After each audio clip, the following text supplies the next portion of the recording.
하나님을 가까이 하라. 그런 제목으로 오늘 야고보서 강의 24번째 시간을 갖도록 그렇게 하겠습니다.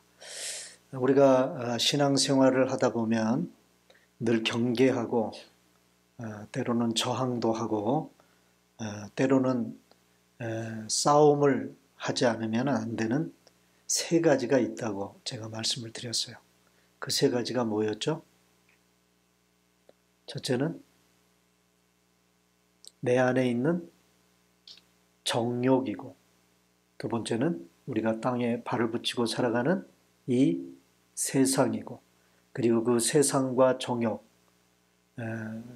그 세상과 정욕을 자극시켜서 우리로 하여금 하나님을 등지게 만드는 마귀.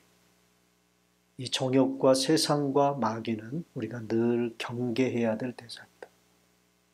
그리고 때로는 영적 싸움을 싸워야 될 그런 대상이라고 말씀을 드렸어요. 그 이유는 바로 이것들이 우리로 하여금 하나님과 멀어지게 하고 하나님을 등지게 하기 때문에 그렇습니다.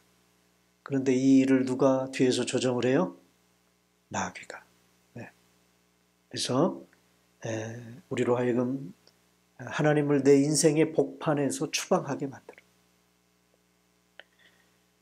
그래서 야고보는 이 마귀를 어떻게 하라고 그랬습니까? 지난주에? 이 마귀를 어떻게 하라? 대적하라. 자, 7절 다시 읽습니다. 7절입니다. 시작. 그런즉 너희는 하나님께 복종할지어다 마귀를 대적하라. 그리하면 너희를 피하리라. 그랬어요. 자, 그런데 야고보는 이렇게 7절에서 마귀를 대적하라 그래놓고 다음 절인 8절에서는 뭐라고 명령을 하느냐? 다 같이 읽습니다. 시작. 하나님을 가까이 하라. 자, 7절에서는 마귀를 대적하라 그래놓고 8절에서는 하나님을 가까이 하라 또 그렇게 얘기를 합니다. 자, 마귀를 대적하는 것과 하나님을 가까이 하는 것은 무슨 관계가 있을까요? 제가 곰곰이 생각을 해보니까 마귀를 대적하고 마귀를 대적하는 것 그리고 하나님을 가까이 하는 것은 어쩌면 같은 것일지도 몰라요. 그죠? 같은 말이에요. 왜냐하면 마귀를 대적하려면 하나님을 가까이 해야 되기 때문에 그렇습니다. 하나님을 가까이 하려면 마귀를 대적해야 합니다. 그렇죠? 그러므로 마귀를 대적하는 것과 하나님을 가까이 하는 것은 같은 것이다. 그렇게 말할 수 있어요. 마귀를 대적하는 가장 적극적인 방법이 뭐냐? 하나님을 가까이 하는 것. 하나님을 가까이 하려고 애쓰면 애쓸수록 마귀는 내게서 멀어져요. 그죠? 마귀는 내게서 멀어지게 돼 있어. 사랑하는 여러분, 하나님을 가까이 하기 위해서 얼마나 애쓰고 힘쓰며 사십니까? 우리의 신앙생활이 뭐냐? 한마디로 말하면 하나님을 좀 더 가까이 하려고 애쓰는 것. 그게 신앙생활이에요. 자, 그러면 어떻게 하면 하나님을 가까이 할 수 있습니까? 어떻게 하면 하나님을 가까이 할 수 있느냐? 자, 먼저 첫 번째로 7절 다시 봅니다. 다 같이 읽습니다. 시작.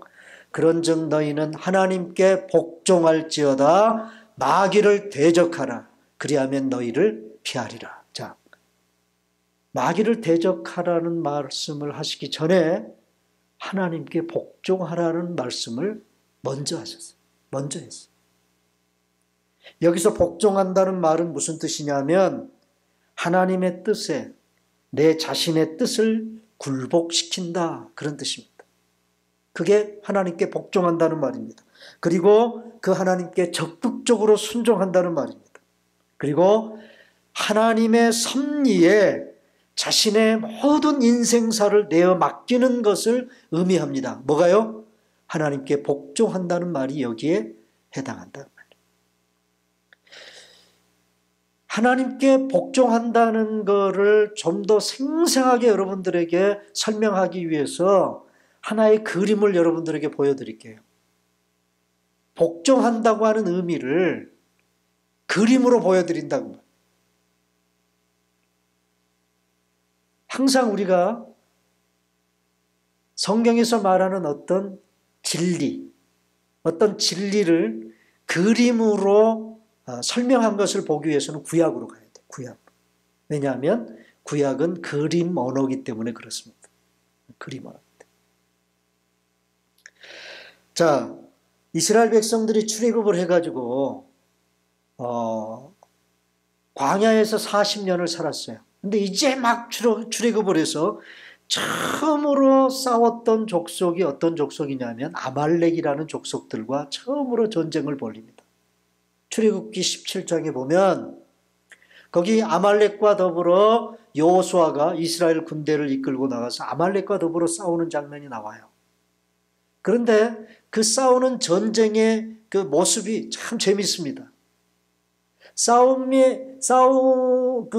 아말렉과의 싸움을 이기고 지는 그 성패가 무엇으로 갈렸어요? 무엇으로 갈렸습니까? 여호수아가 칼싸움을 잘하면 이기고 칼싸움을 못하면 졌습니까? 그러지 않고 모세가 산 위에 올라가서 전쟁을 하는 이스라엘 백성들을 바라보며 하나님께 두 손을 들고 기도하면 이기고 그 모세의 하나님을 향해 기도의 손이 내려오면 지고 이스라엘 군대가 힘이 있느냐 없느냐 무기가 얼마나 좋으냐 안 좋으냐 그것에 따라서 성패가 갈리는 게 아니라 모세의 손이 올라갔느냐 내려왔느냐 그것에 따라서 전쟁의 성패가 갈렸다고 말이에요. 그 전쟁이 아말렉 전쟁입니다. 자, 우리도 그렇지만 한참 손 들고 있으면 손이 아파요 안 아파요? 아파요 안 아파요? 아프면 자동으로 어때요? 손이 내려오죠. 여러분 초등학교 다닐 때 손 들고 벌 많이 서보셨죠? 그죠? 안 서보셨어요? 얼마나 나중에는 손이 아픈지 몰라. 자동으로 손이 내려오게 돼 있어. 모세도 인간인지라 이 손이 내려오면 이스라엘이 지는 거야. 그러자 옆에 아론과 훌이라고 하는 두 사람이 모세를 앉혀놓고 돌 위에 앉혀놓고 이쪽 저쪽에서 뭐예요? 모세의 손을 잡아준 거예요. 손이 안 내려. 그래서 아말렉과의 첫 번째 전쟁에서 승리합니다. 모세는 그 승리를 기념하여 그곳에다가 단을 쌓고 그곳 이름을 뭐라고 불렀다? 여호와 니시라고 불렀다. 여호와 니시. 그 여호와 니시라는 뜻이 뭐냐? 여호와는 나의 깃발이다. 그런 뜻이. 여호와는 나의 깃발이다. 네. 여러분 그 전쟁터에 나가면요 그 부대에 깃발을 들고 나갑니다. 부대 깃발을. 네. 그래서 승리를 하면요 그 깃발을 어디에다 꽂아요? 그 승리를 쟁취한 고지 위에다 깃발을 꽂죠. 그 부대의 깃발을 꽂는 거예요. 모세가 그곳 이름을 여호와는 나의 깃발이다라고 여호와 니시라고 부르면서 하나님을 승리의 깃발로 여겼다고 말이에요. 네, 승리의 깃발. 그래서 하나님께 우리가 복종한다는 의미는 뭐냐면요. 하나님의 깃발 아래 나를 복속시킨다 그런 뜻이에요. 하나님의 깃발 아래. 그래야 우리에게 승리가 찾아온다고. 참 그런데 재미있는 것은 모세가 산에 올라가서 기도를 해요. 근데 구태여 이 아픈 손을 들고서 전쟁이 끝날 때까지 꼭 그렇게 기도할 필요가 있나요? 그냥 두 손 겸손하게 모으고도 기도할 수 있잖아요. 그래 안 그래? 그런데 하나님은요, 구태여 하나님을 향해 손을 들라는 거야. 네 손 내려오기만 해. 지게 할 거야. 또 어떻게 보면 좀 고약한 하나님이신 것처럼 느껴지지만 여러분 이 하나의 상징은 뭐냐? 손을 들었다는 상징은요. 모세는 하나님 앞에서 두 손 들고 항복하고, 누구에게 항복해요? 모세가 누구에게 항복해? 하나님께 항복하면 이스라엘의 대적인 아말렉이 이스라엘에게 항복하는 거예요. 이게 여러분 신앙생활의 기도의 원리예요. 여러분 기도가 뭔 줄 아세요? 기도가 뭘까요? 내가 하나님 앞에 항복하는 게 기도예요. 하나님 앞에 내 뜻을 하나님의 뜻에 굴복시키는 것, 그게 여러분 기도입니다.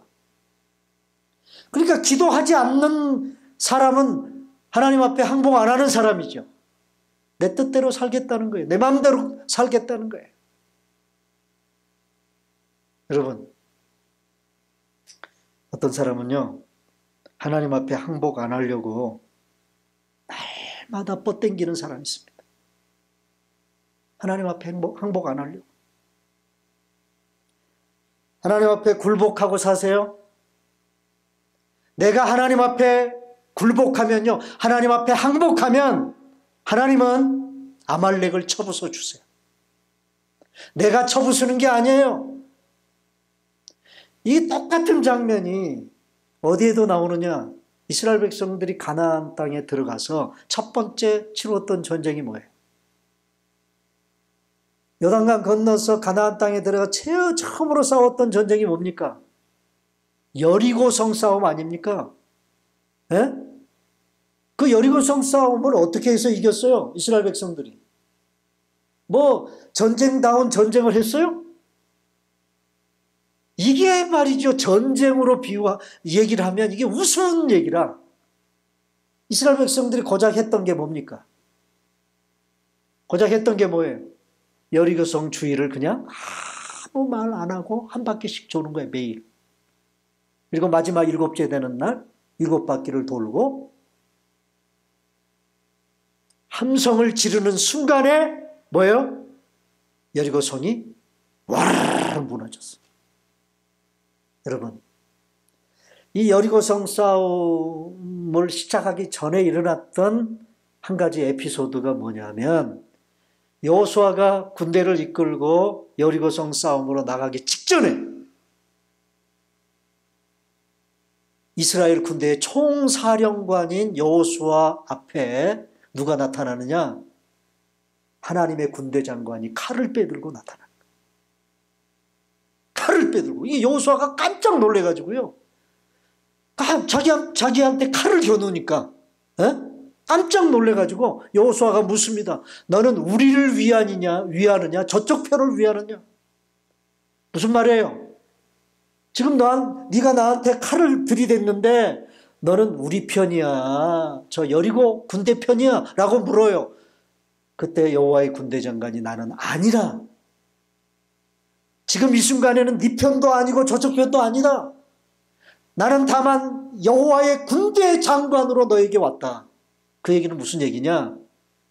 네가 여리고성 싸움 총사령관으로 나가기 전에 나랑 한판 붙자는 거예요. 누가 여호수아에게 한판 붙자는 거예요? 하나님. 그 얘기는 무슨 얘기입니까? 여호수아가 하나님 앞에 굴복하지 않으면 여리고성 전쟁은 이길 수 없다는 거예요.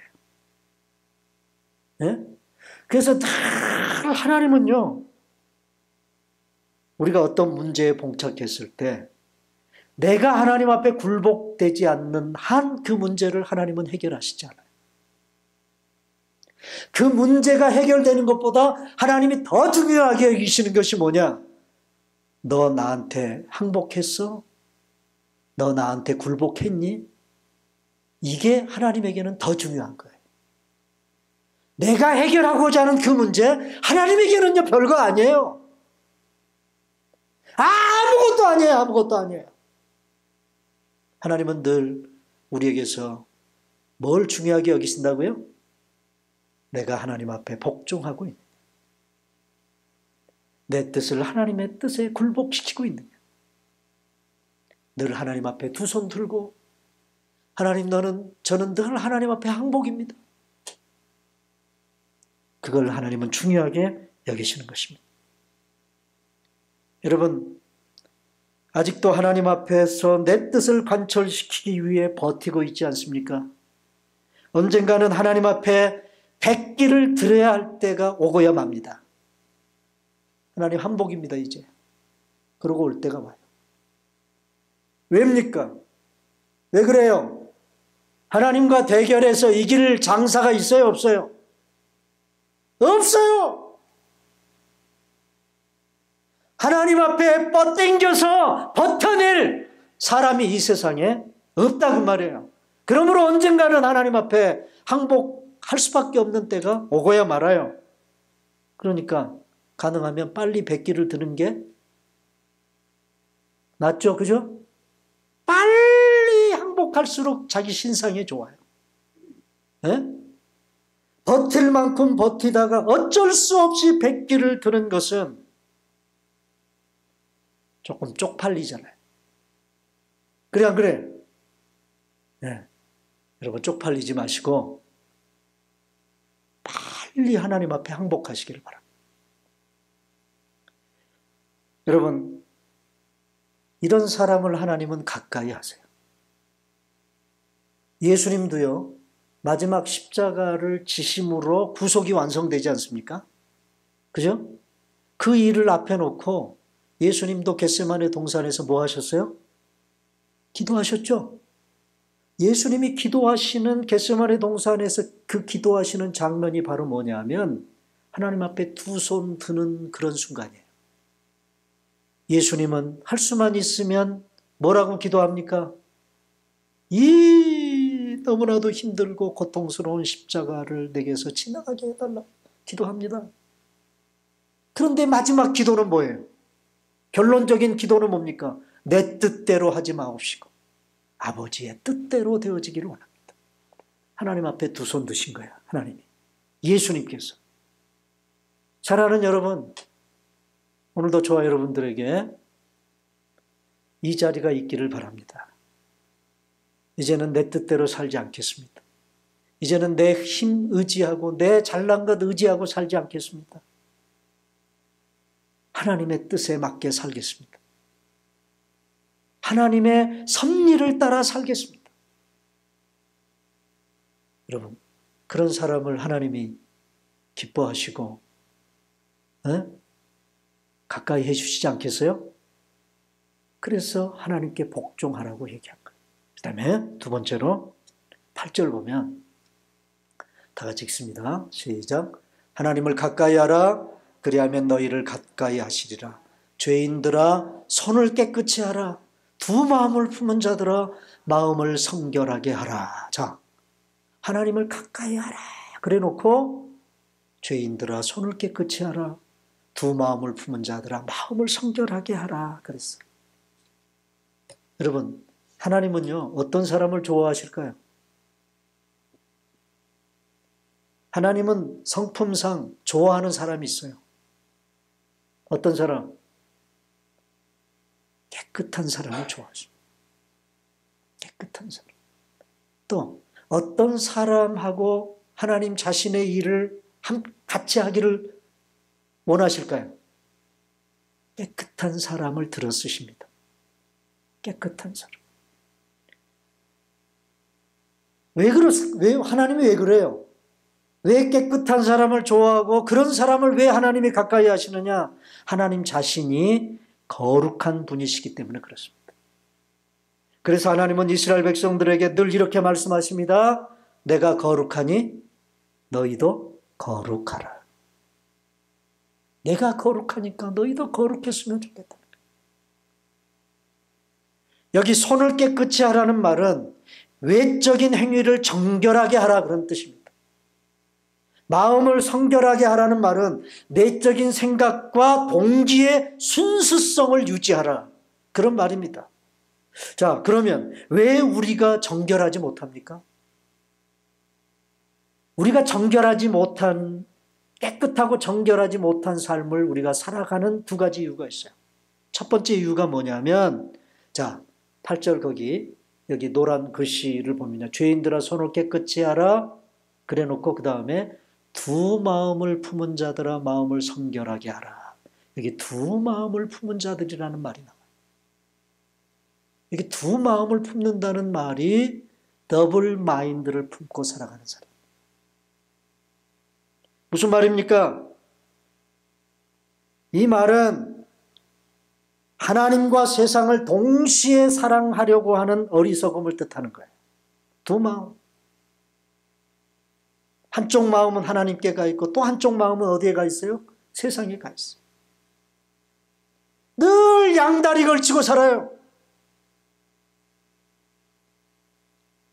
여러분, 이 양다리 걸치고 살아가는 이 싸움은요, 다 우리에게 있어요.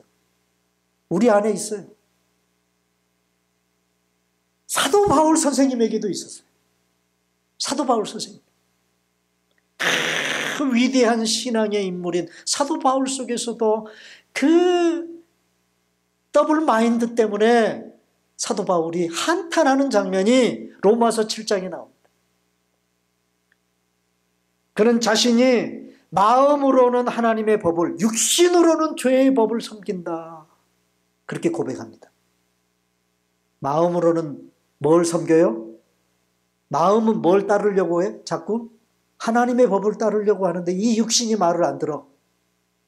육신이 죄의 법을 자꾸 따라.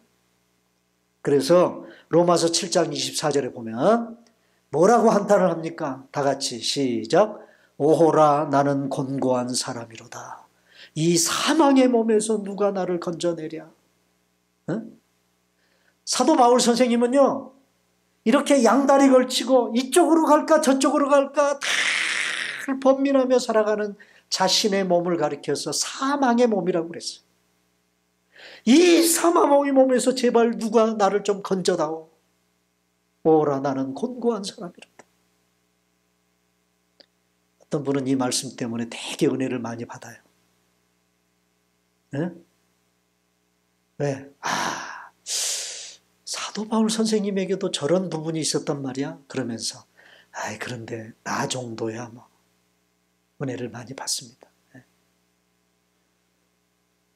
되게 우리가 은혜 받는 그 지점을 보면요, 그런 것 같아요. 나보다 참 훌륭할 것 같은 사람이 실수하면 그게 나의 행복이 될 때가 참 많이 있어요. 그죠? 오늘 일부 예배 때도요, 제가 마지막 결단의 찬송을 부르는데 오랜만에 불러가지고 이게 박자가 입에 안 맞는 거야. 달라붙지 않는 거야. 그러니까 박자가 막 틀려요. 그러니까 일부 예배 나오신 분들이 막 웃는 거예요. 어떤 분은요, 배꼽을 잡고 웃는 거예요.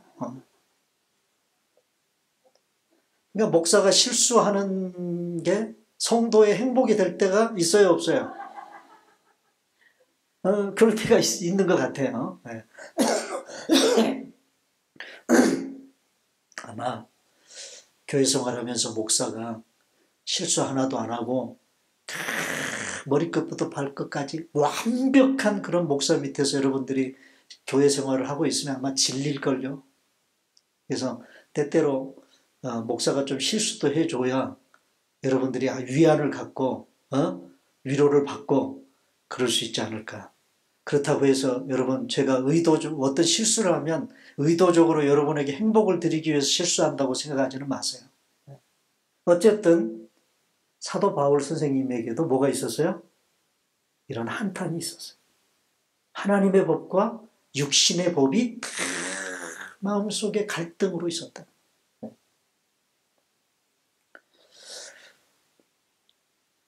그 9.11 사태가 일어날 때 정말 하나님의 도우심으로 쿠사일생으로 살아남았던 한국에 굉장히 유명한 분 한 분이 계십니다. 이희돈 장로라는 분이 계세요.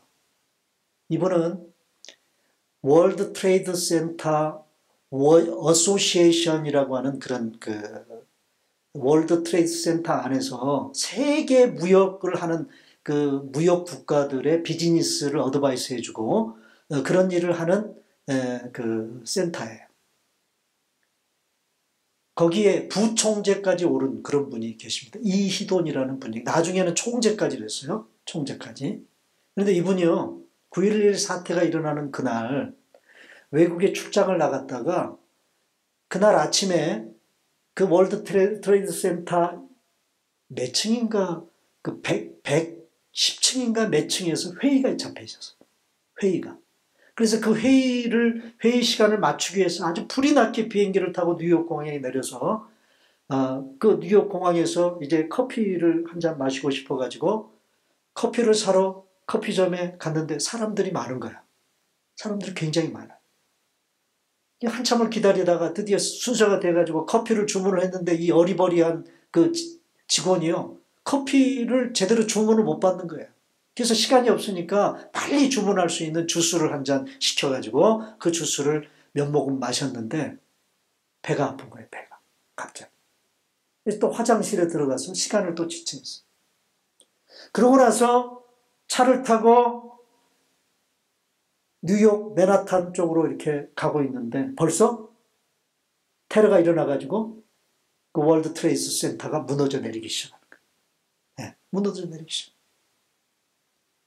정확하게 바로 그 월드 트레이드 센터가 무너지고 비행기가 어택을 해서 무너지는 그 순간이 회의 시간입니다. 그러니까 이 양반이 참 오래전에 간증을 참 많이 다녔었습니다. 네, 간증. 네. 장로님인데요. 그 워싱턴 DC의 성광교회라는 한인교회를 출석하는 장로님이신데 이 경험을 하고 난 후에 여러 교회를 다니면서 간증을 많이 했어요. 제가 참 오래전에 그분의 간증 테이프를 들으면서 참 은혜를 많이 받았었는데 양반이 간증을 하면서 이런 얘기를 했습니다. 하나님의 섭리는 가끔 우리에게 불편을 통해 다가옵니다. 뭘 통해 다가와요? 불편함을 통해서 다가옵니다. 그날 커피를 사려고 하는 사람이 적었다면, 그래서 커피를 마셨더라면, 그래서 배가 아프지 않았다면 저는 지금 여기에 있지 않았겠죠. 그러나 하나님은 우리들의 일상적인 생활 속의 작은 불편을 이용해서 당신의 자녀인 저를 돌봐주시는 사랑을 베풀어 주십니다. 그런 간증을 했어요. 그래서 이분이 그 경험을 하고 난 이후에 철칙 중에 하나가 뭐냐? 아무리 불편해도, 아무리 어떤 상황이나 이런 것들이 불편함이 나에게 찾아와도 할 건 한다. 하나님을 위해서 해야 될 것은 한다. 그런 철칙이 생겼다.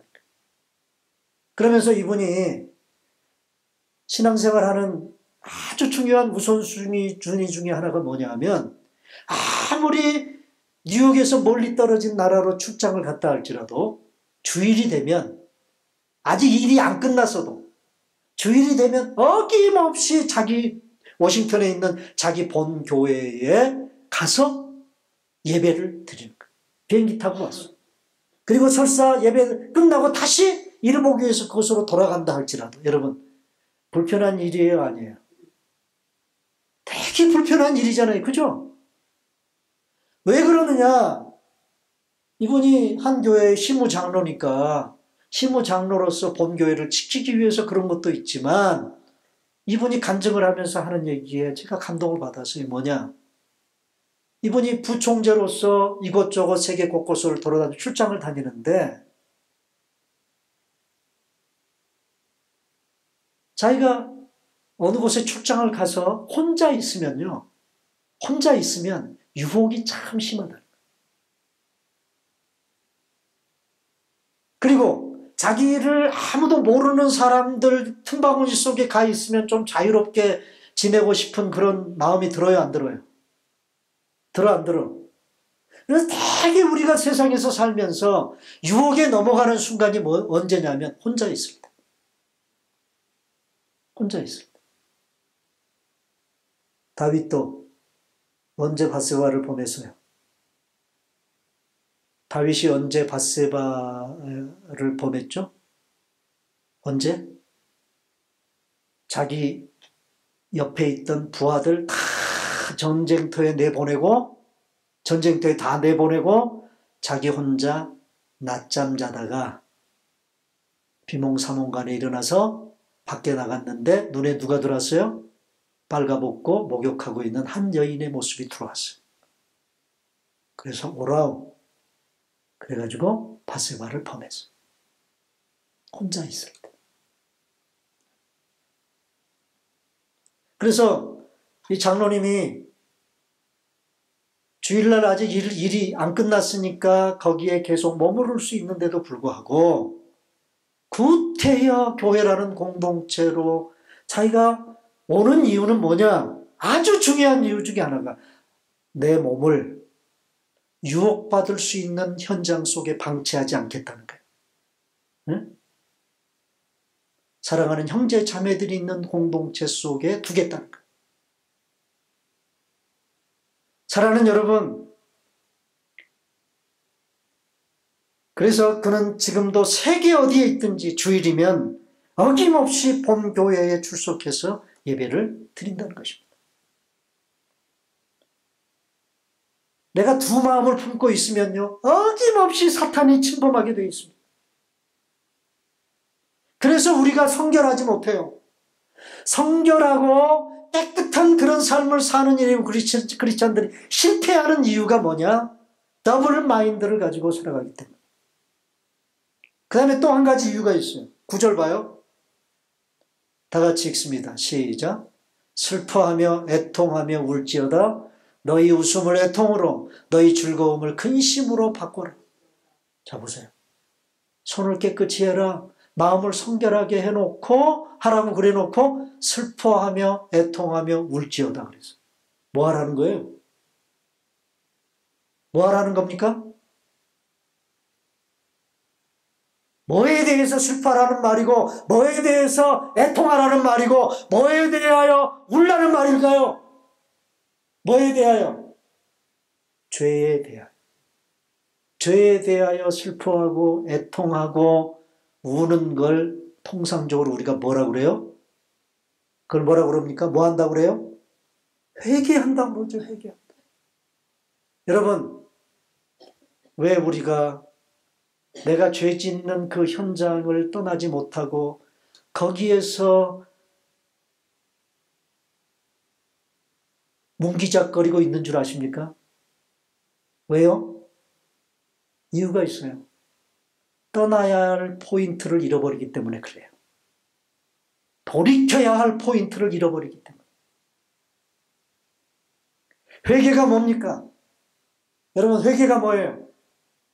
회개는 돌이킨다는 말이에요. 누구에게로? 누구에게로? 하나님께로 돌이킨다는 말이 회개, 돌이킬 회예요.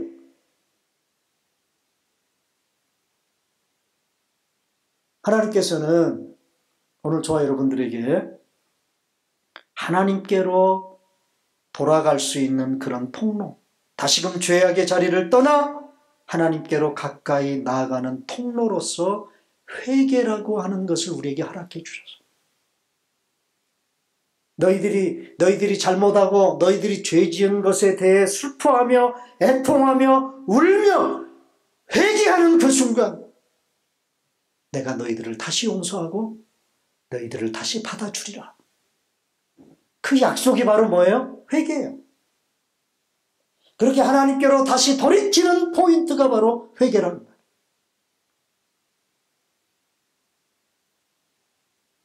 우리가 세상에 사는 한 죄 안 짓고 살아갈 수는 없습니다. 예? 그래 안 그래요, 여러분? 세상에 발을 붙이고 살아가야 되기 때문에 때로는 우리에게 유혹이 있고 죄를 지을 수밖에 없는 그런 상황이 우리에게 주어질 때가 있어요. 그런데 중요한 게 뭐냐? 내가 죄를 짓느냐 안 짓느냐, 그것보다 더 중요한 문제가 있어요. 이거 굉장히 중요한 문제입니다, 여러분. 내가 세상에 살면서 죄 짓느냐 안 짓느냐, 그것보다 우리 하나님이 더 중요하게 여기시는 것이 뭔 줄 아십니까? 그게 뭐냐면 죄를 짓고 있다는 것을 알면서도 그 자리를 떠나지 못하고 뭉개고 앉아 있느냐, 아니면 용기 있게 죄의 자리를 박차고 일어나 하나님께로 돌아오느냐의 문제를 우리 하나님은 더 중요하게 여기시는 거예요. 자, 집을 나간 탕자, 우리는 그 탕자가 돌아왔죠? 그래서 그 탕자를 우리는 뭐라고 부릅니까? 뭐라고 불러요? 돌탕이라고 불러요. 돌탕. 돌아온 탕자라고 불러요. 오늘 저와 여러분들이 다 돌탕들이에요. 저도 이동은 돌탕이고요. 다 여러분, 저와 여러분들이 다 돌탕이에요. 보세요. 아버지 유산을, 아직 아버지가 죽지도 않았는데 그 유산을 달라고 떼를 썼다가 아버지가 줬어요. 그 유산을 가지고 세상에 나가서 허랑방탕해서 다 없앴어요. 나중에는 먹을 것이 없으니까 돼지가 먹는 주염 열매, 제가 이번에 이스라엘 가가지고 주염 열매를 확실하게 확인하고 왔습니다. 네. 여러분, 그 나무인데요. 나무에 이렇게 콩깍지처럼 이렇게 열매가 맺히는 그런 그 나무들이 있어요. 여기 덴버에도 보면 그런 나무들 종종 있습니다. 보셨어요? 그게 주염 열매입니다. 네.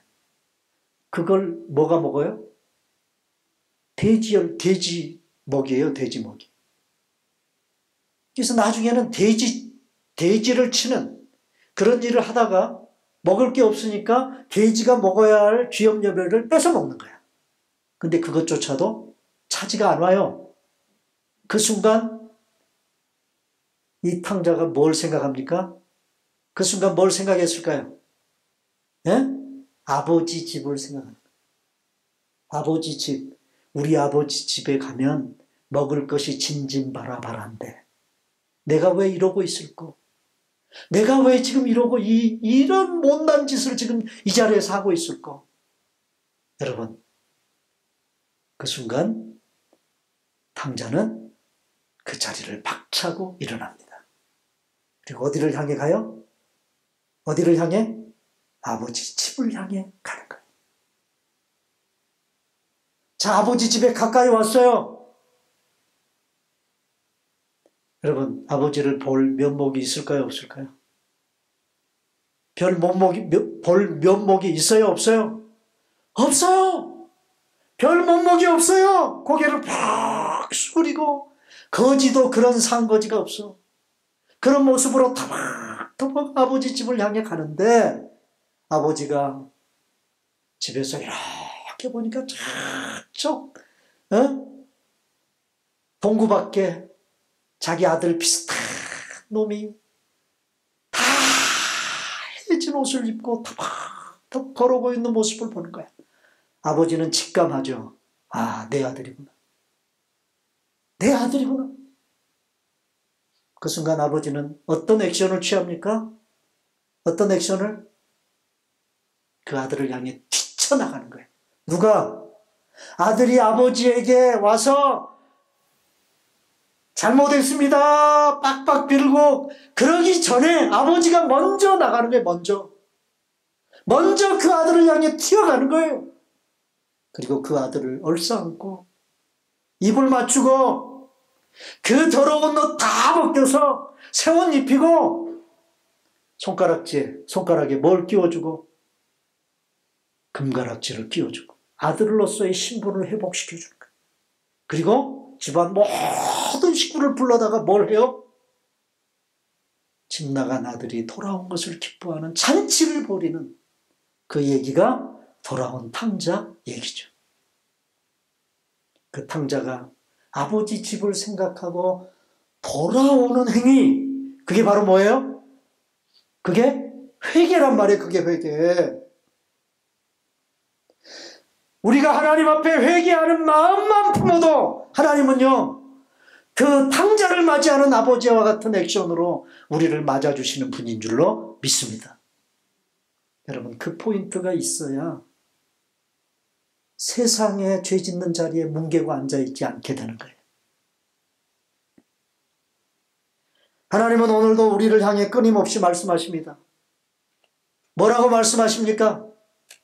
성경 창세기부터 요한계시록까지 끊임없이 하나님이 우리를 향해 외치시는 외침이 있어요. 그게 뭔지 아세요? 돌아오라. 돌아오라. 그 다음에 세 번째 마지막. 우리가 하나님께 가까이 하는 또 한 가지 정말 중요한 태도가 뭐냐? 지난주에도 얘기했는데 반복되는, 중복되는 그런 부분. 자, 마귀를 대적하기 위해서는 겸손해야 된다고 그랬어요. 역시 마찬가지. 우리가 하나님을 가까이 하기 위해서도 우리는 겸손해야 돼요. 자, 10절만 다 같이 읽습니다. 시작. 주 앞에서 낮추라. 그리하면 주께서 너희를 높이시리라. 하나님을 가까이 하는 비결이 뭐냐? 겸손입니다. 하나님은 겸손히 자신을 높이는, 낮추는 자를 가까이 해주십니다. 왜 그렇습니까? 왜 낮추는 자를 하나님이 가까이 하십니까? 하나님은 교만한 자를 물리치시기 때문에 그래요. 어떻게 물리치신다고 그랬어요? 6절에 어떻게 물리치세요? 마귀를 물리치듯이 물리치세요. 교만한 자를. 여러분, 예수님이 하시고자 하는 일을, 그런 일이 있어서는 안 됩니다. 예수님이 내가 십자가에 못 박혀 죽어야 할 거다라고 제자들에게 얘기하니까 제자들 중에 베드로라는 잘난 척 잘하는 제자가 턱 나서가지고 예수님께 뭐라고 얘기하느냐? 예수님, 절대로 예수님에게 그런 일이 일어나서는 안 됩니다. 그러자 다짜고짜로 우리 예수님이 그 베드로를 향해서 하신 말씀이 뭔지 아세요? 사탄아, 내 뒤로 물러가라! 물러가라는 거예요. 물러가라. 이게 물리치시는 거예요. 하나님이. 어떤 사람을 하나님이 물리치시느냐? 사탄 마귀를 물리치듯이 물리치는 사람이 누구냐면 교만한 사람. 그러므로 교만하면 하나님을 가까이 할 수 있어요? 없어요? 없어요. 가까이 할 수 없어요. 정욕을 이기고 세상을 이기고 마귀를 이기고 싶으세요, 여러분? 하나님을 가까이 하시기를 바랍니다. 하나님 앞에 항복하며 사십시오. 거룩함을 추구하며 사십시오. 겸손하게 낮추고 섬기며 사십시오. 하나님을 가까이 하기 위해 오늘도 예배의 자리를 포기하지 마시고 하나님 앞에 나오기를 기뻐하시기를 바랍니다. 하나님 앞에 기도하는 일, 무릎 꿇는 일을 게을리하지 여러분 마십시오. 어떠한 역경과 불편함 속에서도 하나님의 섭리하심을 믿고 그 하나님의 손길에 내 인생을 맡기고 사십시오. 감사하며 사시기를 바랍니다. 하나님이 나를 가까이 해주시는 것처럼 든든한 일이 없어요. 하나님이 나를 곁에 가까이 해주시는 것만큼 큰 빽이 없어요. 믿으십니까? 세상적으로 조금 힘 있는 사람과 친분이 있어도 어깨에 힘이 들어가는데 하물며 이 온 우주의 주인 되신 그분이 나를 가까이 해주시는 존재가 바로 나라는 사실을 알 때 그 자존감이 얼마나 크겠어요. 사랑하는 여러분, 이 자존감 가지고 사시기를 바랍니다. 알량한 세상 빽, 알량한 힘 있는 세상 사람 의지하고 살지 마시고 이 자존감 가지고 사세요. 나는 적어도 하나님이 가까이 해주시는 사람이다. 이 자존감 가지고 사세요. 하나님이 가까이 해주시는 사람을 야고보는 어떤 사람이라고 부르냐? 하나님의 벗이라고 불러요. 자, 야고보서 2장 23절 다 같이 읽습니다. 시작. 이에 성경에 이른바 아브라함이 하나님을 믿으니 이것을 의로 여기셨다는 말씀이 이루어졌고 그는 하나님의 벗이라 칭함을 받았다. 사랑하는 여러분, 하나님과 친구하고 싶지 않으세요? 예? 아마 이 중에 내가 트럼프하고 친구야. 진짜 그런 사람이 있다면 아주 뻑짝지근하게 자랑질을 많이 했을걸요? 그래 안 그래? 페이스북에 트럼프하고 찍은 사진도 막 올리고 그러지 않았겠어요? 그런 사람 앞에 기죽지 않는 방법 중에 하나가 뭐냐? 그래? 나는 하나님의 벗이다. 왜? 나는 하나님의 친구야. 사랑하는 여러분, 아브라함은 하나님이 가까이 해주시는 하나님의 벗이었습니다. 여러분들도 하나님을 가까이 하심으로 여러분, 하나님도 여러분을 가까이 해주시는, 그래서 아브라함처럼 하나님의 벗이라 인정받으시는 여러분 다 되시기를 주님의 이름으로 축원합니다.